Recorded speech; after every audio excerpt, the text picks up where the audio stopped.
Digital horror, like analog horror but for a younger generation. Instead of VHS tapes, we have things from the late 2000s and early 2010s. And today we're covering an iceberg full of ARGs from this horror subgenre. Subscribe to the channel for more content like this, join my Discord if you want to hang out, and follow my Instagram just because. And without any further ado, Petscop begins like something you'd stumble across late at night while looking for obscure gaming content. It's presented as a let's play of a long-lost PlayStation game from 1997, supposedly developed by a fictional company called Garalina. The first video, uploaded in March 2017, starts off simple enough. Paul, the player and narrator, explores a colorful, childlike world within the game. At first glance, it seems like a quirky, unfinished puzzle game about catching creatures called pets, but very quickly it becomes clear there's something much deeper and much darker going on. In the opening episodes, Paul shows off the gift plane, which is the main hub of the game. This area is vibrant and cheerful, with bright colors and a whimsical soundtrack. The goal here appears to be solving puzzles and to capture pets, creatures that the game seems to suggest are in need of help. Each pet has a backstory, but even these surface level elements are a little strange. One pet, named Toneth, is described as being afraid of being looked at. Another, Randus, is afraid of being in one place. The descriptions are cryptic, hinting at some more profound emotional themes. Things take a sharp turn when Paul inputs a code he claims was included with the game. This unlocks the New Maker plane, an entirely different section of the game that's unsettling in every way. Gone are the cheerful colors and playful music. Instead, you're faced with a barren, dark field filled with strange, incomplete structures. It feels empty yet claustrophobic, like something is watching you just out of frame. This is where the real mystery begins. The New Maker plane introduces puzzles and locations that feel purposefully obscure, like they're trying to hide something. Paul discovers a series of underground tunnels and locked doors, one of which leads to a child's bedroom rendered in stark, unsettling detail for a PlayStation-era game. The room is filled with items like a crib and a note that cryptically references rebirthing. This term, as later revealed, connects to a controversial real-world therapy method that was used to address childhood trauma but had tragic consequences. The game's use of the term suggests a deeper narrative tied to loss, control, and tragedy. Through his commentary, Paul starts to drop hints that he has a personal connection to the game. He claims to have received it from someone, but he's vague about who or why. As he explores, it becomes clear that the game isn't just a game. It's somehow tied to real-life events involving his family. For instance, the character Care appears repeatedly in the game, both as a pet and a larger narrative presence. Care's name seems to tie back to Carrie Mark, a real person referenced by Paul whose life and death are central to this unfolding story. This game feels incomplete, but it feels purposeful, like the gaps are there to force you to dig deeper. The New Maker plane introduces Marvin, an ominous figure both within the game and in Paul's narrative. Marvin is implied to be a father figure obsessed with rebirth, believing that his daughter, Care, is the reincarnation of someone he lost. This obsession hints at dark and disturbing actions that Marvin may have taken, both in the game and in real life. The tone of the series is one of slow revelation. Every new location, every cryptic message, they all feel like a breadcrumb leading to something bigger. Paul isn't just playing a game, he's piecing together a mystery that feels intimately connected to him. And as the audience, you're left trying to figure out how the pieces fit together. Why does the game feel like it's addressing Paul directly? Who is Care, and why does her story feel so tragic? And, most importantly, what is Paul not telling us? The game's narrative centers around Marvin and his daughter, Care. Marvin is portrayed as a deeply troubled character both in the game and seemingly in real life. And again, in the game, he's associated with this concept of rebirthing, And I said earlier that it ends in tragedy a lot, and what I meant by that is that there's a lot of cases where this rebirthing therapy ends with children being suffocated. And in Petscop, this theme is explored metaphorically, with Marvin believing that Care is the reincarnation of Lena, a childhood friend that he lost. His obsession with rebirth suggests a desperation to reclaim what he lost, leading to dark and disturbing consequences. The character of Care, referred to in the game as Care NLM, which stands for No Longer Mine, becomes a haunting presence. She is both a victim and a symbol representing themes of innocence lost and the lasting impact of trauma. In one sequence, Paul discovers a series of rooms tied to Care's story. These spaces are stark and unnerving, often featuring strange symbolic symbols like mirrors or distorted furniture. The game seems to portray her experiences and emotions, including feelings of isolation, fear, and the need to escape. One particularly harrowing moment involves a room with a single cryptic message that says, "You will not remain here." It's unclear whether this is a promise of freedom or a threat. Paul's commentary takes on a more personal tone as he explores these spaces. He starts to connect the dots, referencing real-life events and people in his family. The game's puzzles and hidden areas seem to reflect these events, as if the game itself is a distorted retelling of what happened. For example, there is a recurring focus on Care's crib, which Paul suggests has significant real-world meaning. The crib appears in multiple locations, including a section of the game where Paul is instructed to place it under a spotlight, as if reenacting some kind of pivotal moment. One of the most disturbing elements of Petscop is how it blends this fictional with the real. Paul's discoveries in the game seem to mirror his own memories, but it's never fully clear what's true and what's fabricated. For instance, Marvin's actions within the game suggest neglect and possible abuse. Paul doesn't confirm or deny their connection to real-world events. Instead, his commentary becomes increasingly fragmented, as if he's processing his own emotions while uncovering the game's secrets. This ambiguity leaves viewers grappling with these blurred lines. Another critical element is the presence of the Tool, a floating, ominous face that guides Paul through certain parts of the game. The Tool often provides cryptic hints or commentary, but its purpose remains unclear. At times, it seems to mock Paul or lead him into danger, reinforcing the idea that Petscop isn't just a game, it's a psychological labyrinth, designed to force Paul to confront something he'd rather avoid. The series culminates in moments that feel almost too personal to watch. Paul discovers references to his own family, including moments that imply a connection between Care's story and someone in his life. These moments are deeply unsettling, not because they're overtly horrific, but because they feel raw and unresolved. The game doesn't provide closure, instead it leaves viewers with a sense of lingering dread and unanswered questions. By the end, Petscop becomes less about the game itself and more about the process of uncovering hidden truths. The new maker plane, Marvin, Care, and Paul's cryptic commentary all contribute to a narrative that feels deliberately incomplete. It's not about solving the mystery, it's about living in it, feeling the weight of the themes and stories that it explores.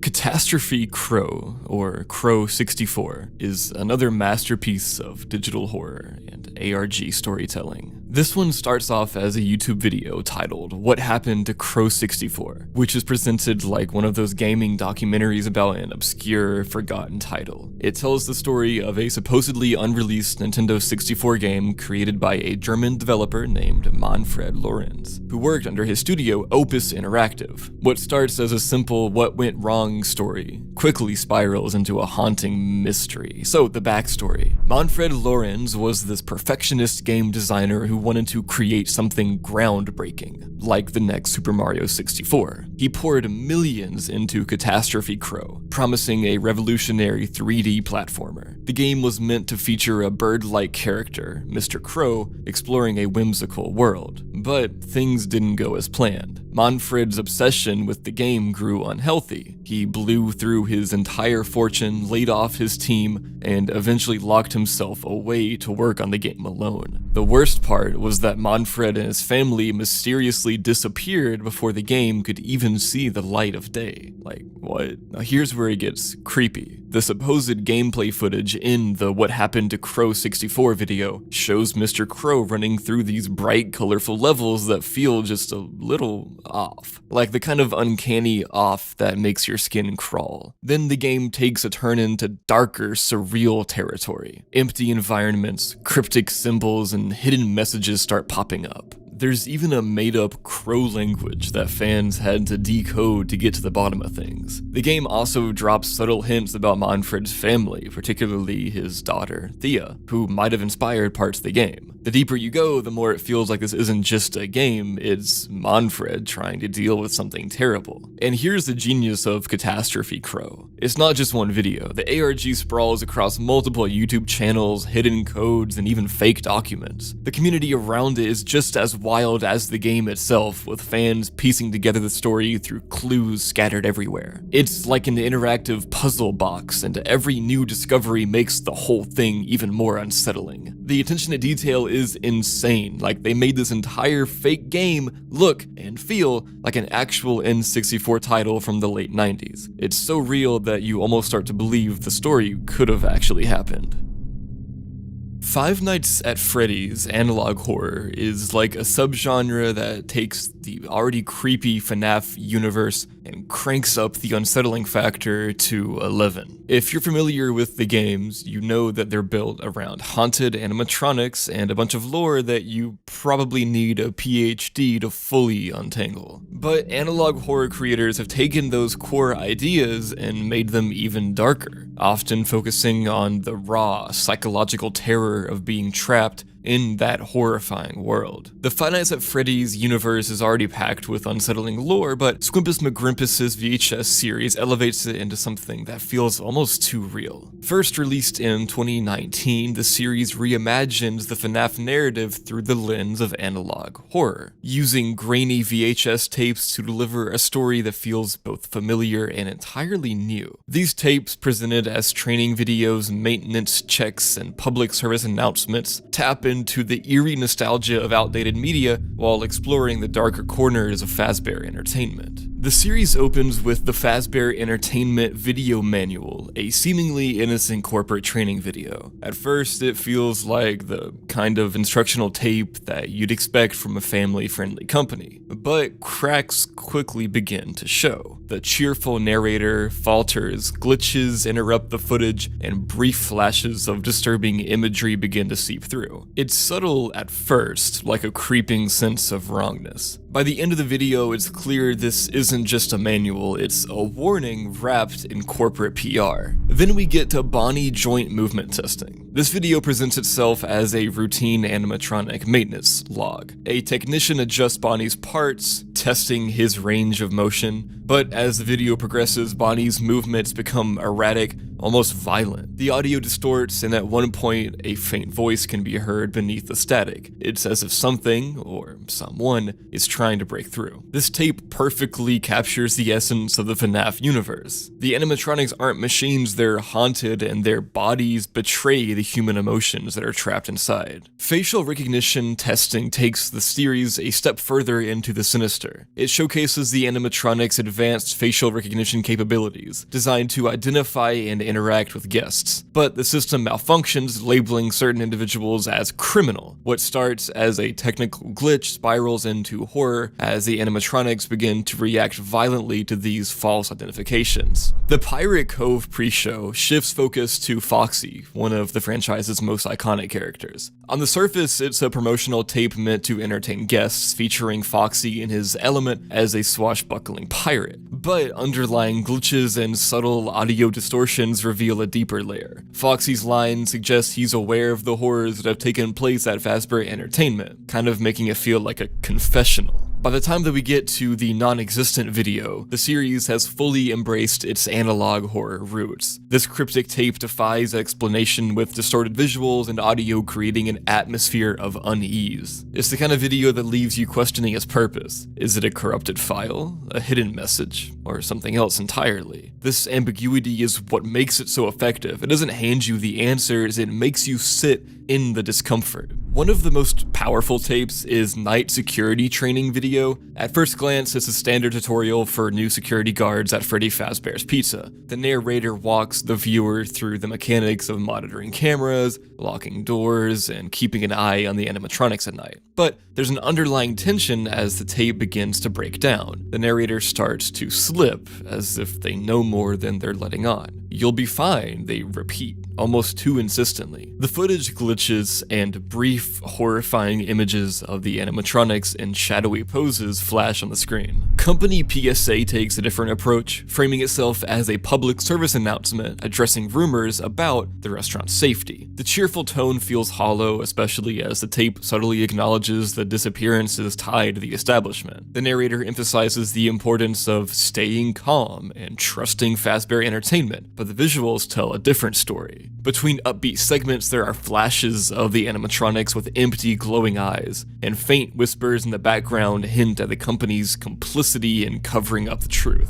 The animated cartoon tape is one of the most disturbing entries in the series, not because of overt horror, but because of how it distorts something that's meant to be innocent. Styled like an old children's cartoon, it features Freddy, Bonnie, and Chica in a surreal, nightmarish scenario. The cheerful animation style clashes with the unsettling dialogue, where the characters talk about loss and death in ways that feel almost too real. By the end, the cartoon devolves into abstract, glitchy visuals, as if the tape itself is breaking apart under the weight of what it's supposed to convey. Then there's Memories, a tape that pulls you directly into the animatronic's perspective. This entry focuses on Freddy, showing fragmented visuals and distorted audio that seem to represent his memories. Through the glitches, you get glimpses of the missing children, moments of laughter and innocence abruptly cut off by darkness. It's a deeply emotional tape that reinforces the idea that these animatronics aren't just machines, they're prisons for the souls of children who never got a chance to grow up. The haunting realization that Freddy and the others remember what happened to them but can't escape it adds a layer of tragedy to their existence. The series reaches its climax with the finale, a tape that ties everything together while leaving just enough unanswered to keep the mystery alive. This entry reveals the ultimate fate of the missing children and the animatronics' role in their story. The visuals are fragmented and chaotic, with overlapping audio and disjointed images that feel like the game's lore unraveling in real time. There's a sense of catharsis, but also deep sadness as the truth comes to light. The animatronics are victims as much as the children they represent, caught in a cycle of horror perpetrated by William Afton. Now, what makes Quimpus McGrimpus's FNAF VHS series so powerful is its ability to humanize the horror. The tapes aren't just about creepy robots, they're about the people behind them, the lives that were lost, and the lingering pain of unresolved trauma. By using the analog horror format, Quimpus McGrimpus creates a world that feels disturbingly real, as if these tapes could have been found in a dusty storage closet at Fazbear Entertainment, forgotten but not gone. The Hell Valley Sky Trees are one of those eerie gaming mysteries that feel wildly out of place in an otherwise cheerful game like Super Mario Galaxy 2. In the Shiver-Burn Galaxy, if you switch to first-person view and look up at the cliffs, you'll spot 3 shadowy figures with hollow eyes just standing there watching. They don't move, they don't interact, they're just there. It's the kind of thing that makes you do a double take and wonder if you really saw what you think you saw. Digging into the game's files reveals that these figures are part of the skybox, the static background that gives the illusion of a vast environment. The skybox for this area is labeled Beyond Hell Valley Sky, and the texture for the figures themselves is named Hell Valley Sky Tree. Now, that's a pretty ominous name for a Mario game, right? Especially considering that Hell Valley could be referencing a real place in Japan known as Jigokudani, famous for its hot springs and snow monkeys. The term Sky Tree might be a nod to Kodama, which are tree spirits in Japanese folklore. What's even creepier is that these figures aren't just in Shiver-Burn Galaxy. They also make an appearance in the Grandmaster Galaxy, specifically in the Pool Star area, which uses the same skybox. So it's like these unsettling watchers are following you across the game, always on the periphery, never explained. Nintendo has never officially commented on their presence, leaving fans to speculate wildly. Some think they're a reference to the Shroobs from Mario and Luigi Partners in Time, time, while others think they might be a subtle nod to Japanese folklore. The lack of explanation has only fueled the mystery, leading to all sorts of fan theories and even creepypastas. It's fascinating how a simple, unexplained texture in a game's background can spark such intrigue and discussion. One of the most talked about creepypastas here is called Going Beyond Hell Valley. It's about this player who becomes obsessed with figuring out the Sky Tree's secrets. They start digging into the game's files trying to learn more, but something feels off. When they load the Shiverburn Galaxy, the figures are gone. Not just moved, but completely erased. Confused, the player begins exploring, and that's when the real horror begins. As Mario runs through the level, dozens of tree-like figures suddenly appear surrounding him. They're closer now, way too close. The game glitches out, Mario collapses, and the screen goes black. From there, the creepiness follows the player into real life. They start having vivid nightmares about the trees, waking up to find shadows that shouldn't be there in their room. The story ends with the player mysteriously disappearing, leaving behind only their game files and a cryptic message, "Don't look up." Another story, Above the Hell Valley Sky Trees, leans into the idea that these figures are watching for a reason. A player notices something new in the sky above the figures, floating eyes. Big, hollow, otherworldly eyes, just staring. They mess around with camera angles, trying to get a better look, and suddenly their game freezes. When it unfreezes, Mario is gone, replaced by a single figure standing in the middle of the screen, its eyes glowing faintly. From that point on, anytime the player boots up their console, the same image appears. That lone figure standing perfectly still, watching.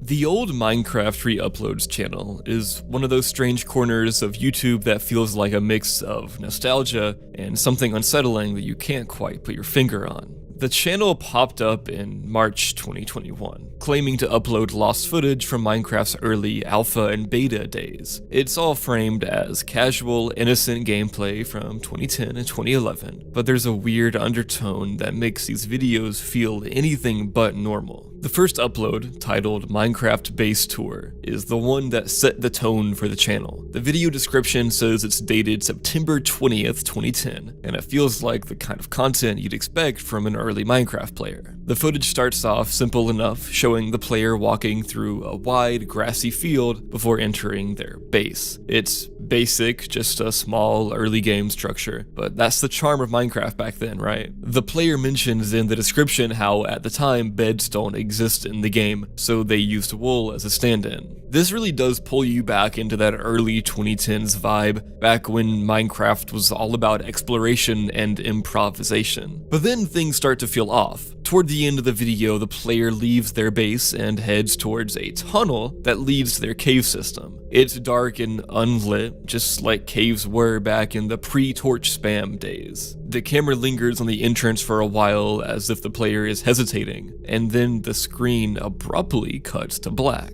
When the visuals return, something's changed. The player's inventory is completely empty and their health is down to half a heart. There's no explanation for why or how this happened. It's like the video skips ahead to some unseen event, but whatever it was, it clearly wasn't good. The player continues into the cave, and just as they're about to descend further, there's a quick flash on the screen. It's so fast that if you blink you might miss it, but it looks like a pair of legs. Someone or something standing just out of sight. The screen cuts to black again and the video ends. No outro, no explanation, just an eerie silence that leaves you questioning what you just watched. Another one of the standout videos is the TNT Poner, dated September 22nd, 2010. At first, it seems like a lighthearted montage of the player identified as Mario blowing up mobs with TNT. It's chaotic fun, exactly what you'd expect from early Minecraft days. But then things start to shift. Cryptic text flashes across the screen during the explosions, and while it's subtle, it's enough to make you do a double take. The text doesn't spell anything out, leaving viewers to speculate if it's a glitch, a hidden message, or something more sinister. And this is a great example of how this channel mixes the ordinary with the eerie. Then there's Really Cool Caves in Minecraft, uploaded on September 26, 2010. Mario explores a cave system showcasing impressive formations, classic Minecraft exploration content. But about halfway through, something strange happens. In the background, you can just make out a silhouette of a figure standing in the shadows. It's there for only a minute, and if you're not paying attention, you might miss it. But what really drives the unease home is the audio. A faint, rhythmic breathing sound starts to play, growing louder as Mario delves deeper into the cave.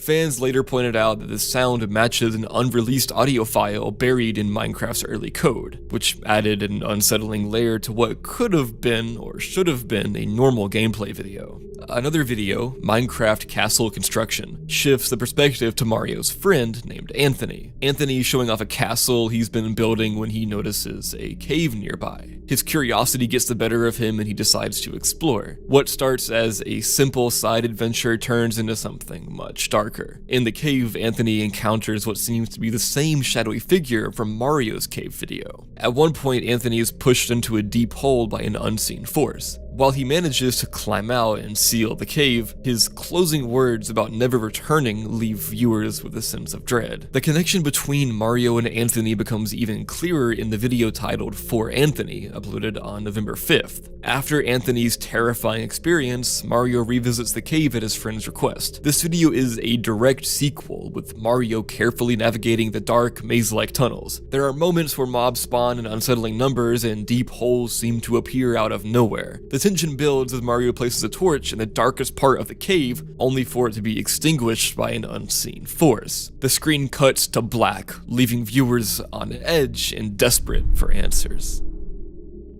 The Roblox Footage Archives, or RFA, is one of those ARGs that thrives on taking something familiar, Roblox in this case, and turning it into something deeply unsettling. If you've ever played Roblox, you know it's all about creativity, community, and blocky chaos. But the RFA flips that script, presenting a series of cryptic, eerie videos that reframe the platform as a breeding ground for mystery, danger, and even conspiracy. One of the standout videos is Hidden Error Message. It feels like a dive into Roblox's technical history, showing an old error screen from the early days of the platform. But this isn't just any error. The screen glitches and flickers unnaturally, and there's a subtle sense of dread, as though the message isn't just a bug, but a warning. The video invites viewers to question what lies beneath the game's surface, hidden flaws, or something more sinister. And then there's 1x1x1x1 sighting. If you're even vaguely familiar with Roblox lore, you've probably heard of 1x1x1x1, a supposed hacker or exploit that's haunted the platform's myths for years. The video shows footage of a player encountering this figure, blending Roblox urban legend with this ARG's narrative. It plays into the fear of being watched or manipulated by forces beyond your control, especially within a space as open as Roblox. Red Static is where things take a sharper turn into outright horror. It's a brief, chaotic video filled with glitchy red static that feels almost alive. There's no clear narrative, just an overwhelming sense of something being corrupted. It's as if the game itself is breaking down, or worse, being overwritten by an external force. The video grayscale player clones is particularly chilling. It shows rows of identical grayed out player avatars standing motionless. It's like staring into an army of lifeless NPCs, but these aren't ordinary glitches. The implication is that something, or someone, has duplicated these players for a darker purpose. Combined with the silence of the footage, it leaves you questioning what these clones represent. One of the more subtly unnerving videos is sword fights on the Heights 4 info hazards. At first, it looks like standard gameplay from the iconic Roblox game Sword Fights on the Heights, but as video progresses, things start to warp. The map looks off, distorted geometry and textures,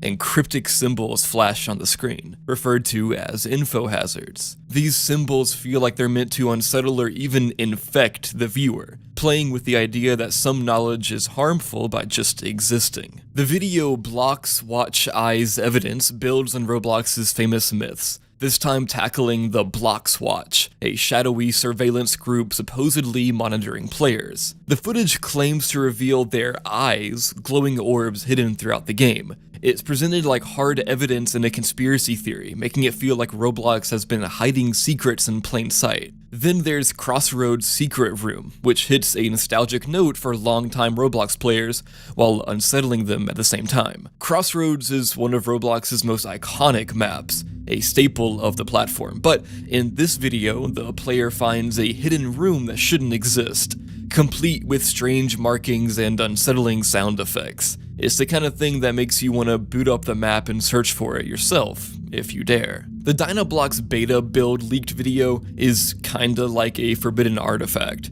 It purports to show footage from Roblox's earliest days, back when it was still called Dynablox. The grainy, low-quality video feels authentic, but there's something off about it. Small glitches, distorted audio, and an overall sense of wrongness makes it feel like you're watching something you really weren't meant to. Seizure-inducing flashes takes the ARG into more aggressive territory. The entire video is rapid, strobe-like flashes of lights designed to be disorienting and overwhelming. It's less about a narrative and more about just delivering a visceral, uncomfortable experience. And finally, Roblox Psychological Operations is the most conspiracy-heavy of the videos. It implies that Roblox itself is part of a larger scheme, using its platform to manipulate or control players psychologically. It's vague and unsettling, leaving viewers to wonder what exactly the operations entail and whether they're just part of the ARG or touching on something deeper. The RFA works because it blends real Roblox history with eerie fictional elements. It taps into actual myths like 1 by 1 by 1 by 1 and Bloxwatch, and it combines them with the inherent eeriness of early Roblox gameplay. Lonely servers, odd glitches, and the occasional unsettling map. By presenting itself as a series of archived videos, the ARG creates a sense of authenticity, making viewers feel like they're uncovering secrets that were never meant to be found. And the ambiguity is great too, like the videos don't spell everything out, they leave gaps for the audience to fill in with their own fears and theories. It's pretty great. The OldRoot ARG is one of those digital enigmas that sticks with you long after you stop trying to solve it. Emerging in 2014, it weaves together cryptic messages, literary references, and eerie imagery, all tied to Minecraft's vast and mysterious universe. It's not just a game or a story, it's an experience that challenges players to dig deeper, both figuratively and literally. The mystery begins innocently enough on Reddit when a user named Lewis Green receives a private message from someone with the username OldRoot. The message is brief but unsettling. Quote, "This is the beginning. Those who are pure will see what hides in the darkness." Unquote. It's the kind of cryptic message you might brush off until you notice the image attached. At first glance, the picture looks ordinary, but when it's brightened, a faceless figure emerges, standing ominously in the shadows. The rabbit hole opens further with a link to a SoundCloud track titled "It Has Begun."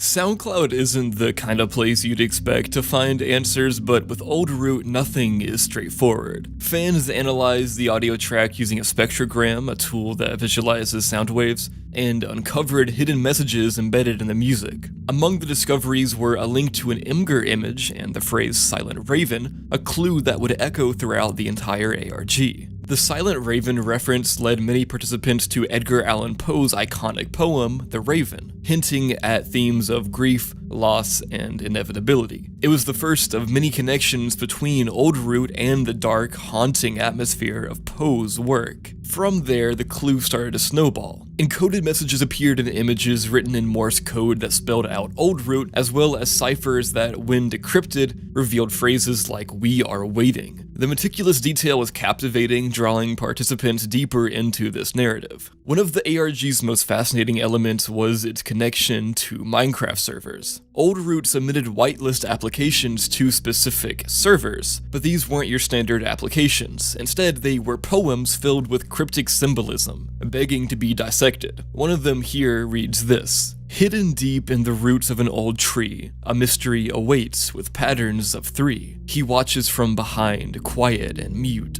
the one with no face, whom they call OldRoot. Let these words foreshadow of what might be if you make the decision to whitelist me. And then a bunch of characters that I'm not going to read. At first, the final line seems like gibberish, but using a Caesar cipher, a classic encryption method, participants decoded it to reveal the haunting phrase, "trapped in a prison of wood." It's a chilling statement, conjuring up images of confinement and helplessness, themes that seem to permeate the entire ARG. Throughout the journey, Poe's The Raven becomes a recurring motif. The parallels between the poem's haunting themes and OldRoot's cryptic world are impossible to ignore. Just like the narrator of Poe's poem who is consumed by loss and haunted by memories, OldRoot seems to be grappling with something unresolved, something lurking just out of reach. The ARG uses this literary connection to deepen its emotional impact, which adds a layer of complexity that elevates it beyond just a simple mystery. As the ARG unfolded, the community discovered a lot more clues hidden within the whitelist applications. Like one clue was hidden in this line that just said, "We are waiting" in all caps. And then another key element of OldRoot's mystery was the use of images. Many of the visuals initially appeared mundane, but when analyzed, like brightened, flipped, or run through spectrograms, they revealed hidden layers of meaning. Like one particularly unsettling image here, when enhanced, revealed a dark forest with the faint silhouette of the faceless OldRoot figure standing among the trees. One of the most chilling aspects of OldRoot was its suggestion of entrapment. The phrase "trapped in a prison of wood," which we talked about earlier, became a central motif. Many interpreted it as a metaphor for being trapped within Minecraft's blocky world, but others saw it as something deeper, a representation of the human condition, being confined by choices, memories, or unresolved fears. And then, despite years of investigation, the OldRoot ARG remains unsolved. It's unclear whether it was ever meant to have a definitive ending, or if its purpose was just to evoke the very feelings that it explores. Curiosity, unease, and the drive to seek answers in the face of uncertainty. What makes OldRoot so powerful is its ability to linger in your mind long after you stop trying to solve it. The faceless figures, the cryptic messages, the haunting echoes of the Raven, all of it combines to create a story that feels like it's waiting for you, even now. Don't Look at the Moon is one of those stories that seems harmless at first, but quickly transforms into something unforgettable. The mystery started innocuously enough, a simple phrase tucked away in a Minecraft Iceberg chart. Now this is funny because I'm currently doing an Iceberg chart video. Nestled in one of the lower tiers of this iceberg was the phrase "don't look at the moon." For many, it was their first time hearing it, of course. But for others, it was a cryptic warning that they'd heard whispered in Minecraft lore. The phrase gained attention when Reddit user u/proboat748, the creator of the Iceberg chart, released a document explaining the entries. According to their research, "Don't Look at the Moon" was based on a rumor that Minecraft's code included a hidden mechanic triggered by players looking at the moon for too long. Supposedly, this would lead to increasingly bizarre phenomena. Shadowy figures stalking you, your character spontaneously combusting, or even the complete corruption of your world. It sounded absurd, but it was just believable enough to make players curious and wary. The legend took on a new life when YouTuber Legend Finder decided to test the myth. In a series of videos, he set out to stare at the moon in Minecraft for extended periods, meticulously documenting his findings. At first, of course, nothing happened. The moon remained static, the game's mechanics unchanged. But then came the anomalies. In one instance, after staring at the moon for several nights in-game, Legend Finder's game suddenly crashed. The timing was suspicious, and while it could have been a coincidence, it was enough to plant a seed of doubt. Viewers began to speculate. Was this just a rare glitch or something more? The mystery deepened when Legend Finder's experiments revealed other strange occurrences. Unexplained glitches, crashes, and subtle changes to the game would pile up. In one particularly eerie moment, Legend Finder noticed a faint distortion in the sky near the moon. It was was barely noticeable, but to viewers it looked like something was there, something watching. These moments, though subtle, were enough to ignite the imaginations of the Minecraft community. Was this the work of a hidden entity, maybe? The agent was first introduced in Legend Finder's later videos, where viewers began noticing subtle anomalies during his moon-gazing experiments. During one of his recordings, Legend Finder caught a shadowy figure in the distance, standing perfectly still. The figure was humanoid but indistinct, with no defining features. As Legend Finder turned to investigate, the figure disappeared. From this point forward, the agent became a recurring presence in Legend Finder's experiments. It would appear sporadically, always just out of reach, and always accompanied by subtle changes in the game world. Blocks would be rearranged, patterns would emerge in the terrain, and cryptic messages would flash on the screen. One of the most chilling messages read, "It watches because you looked." The implication was clear. The agent's actions were tied to the moon, and staring at it was the trigger. This ARG also introduced a series of cryptic clues tied to the agent. Players analyzing Legend Finder's footage discovered hidden messages embedded in the audio and visuals of his videos. Spectrogram analyses of certain audio clips revealed phrases like, "We are under its light," and "It waits beyond the horizon." These fragments hinted at a larger narrative, one that extended beyond Minecraft's world and into something far more cosmic. Now, the mystery of Don't Look at the Moon never offered a clear resolution, and that's part of what made it so powerful. The agent's purpose, the exact mechanics of the moon's influence, and the deeper meaning behind the cryptic messages were left deliberately ambiguous. It wasn't about solving the puzzle, it was about experiencing the fear and wonder of staring into the unknown. The ARG's brilliance lay in its ability to turn a familiar and seemingly harmless aspect of Minecraft into a source of existential dread.